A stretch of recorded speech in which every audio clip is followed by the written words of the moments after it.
Welcome to QNN news. నేను మీ శ్రీనివాస్.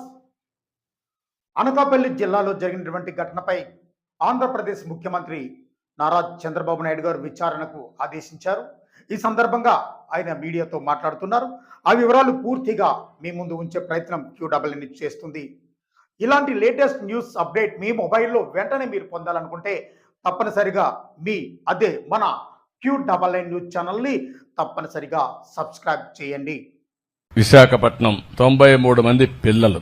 ఒక అతను చర్చి పేరుతో వాళ్ళు ఇచ్చేసి దగ్గర ఆర్ఫన్స్ ని, పేదవాళ్ళని ఒక 93 మంది చేర్పించారు. సరి అయిన శ్రద్ధ తీసుకోకుండా ఒక డిన్నర్ పెట్టి పేరెంట్స్ కూడా పిలిచి వాళ్ళకి సరైన భోజనం అంటే మామూలుగా చెక్ చేసుకోకుండా అందరూ నలుగురు చనిపోయే పరిస్థితికి వచ్చారు. చాలా బాధేస్తుంది. ఇమ్మీడియట్ గా హాస్టల్ ని క్లోజ్ చేసి, ఆ స్కూల్ ని క్లోజ్ చేసి, ఆ పిల్లల్ని వేరే స్కూల్లో చేర్పించి ప్రభుత్వమే చదివించే బాధ్యత తీసుకుంటామని మీ అందరికి హామీ ఇస్తున్నా. రాష్ట్ర ప్రజానికానికి హామీ ఇస్తున్నా. ఎవరైతే బాధ్యత రాహిత్యంగా పనిచేశారో ఇమ్మీడియట్ కలెక్టర్కి ఆదేశాలు ఇస్తున్నా, అరెస్ట్ చేయమని.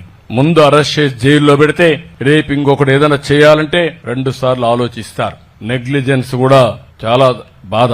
అందుకే అరెస్ట్ చేసి ఏం జరిగింది అన్ని కూడా ఎంక్వైరీ చేసి వాళ్ళందరిపైన యాక్షన్ తీసుకోమని కూడా ఆదేశాలు ఇచ్చాను. చనిపోయిన పిల్లలకు ఒక్కొక్కరికి 10 లక్షల రూపాయలు ఆర్థిక సహాయం చేస్తున్నానని చెప్పి కూడా నేను మీకు తెలియజేస్తున్నా.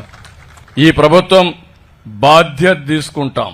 వాళ్ళందరి ఆరోగ్యం బాగుపడే వరకు ప్రభుత్వమే ఖర్చు పెట్టి బెస్ట్ వైద్యాన్ని ఇచ్చి మళ్లా వాళ్లు బాగా కోలుకున్న తర్వాత ఇంటికి పంపించే కార్యక్రమాన్ని చేస్తాం. వాళ్ళకి ఏదైనా అవసరమైతే ఆర్థిక సహాయం చేస్తాను. కానీ మళ్లీ చెప్తున్నా, బాధ్యత తీసుకుంటాం. తప్పు చేసిన వాళ్ళని కఠినంగా శిక్షిస్తాం.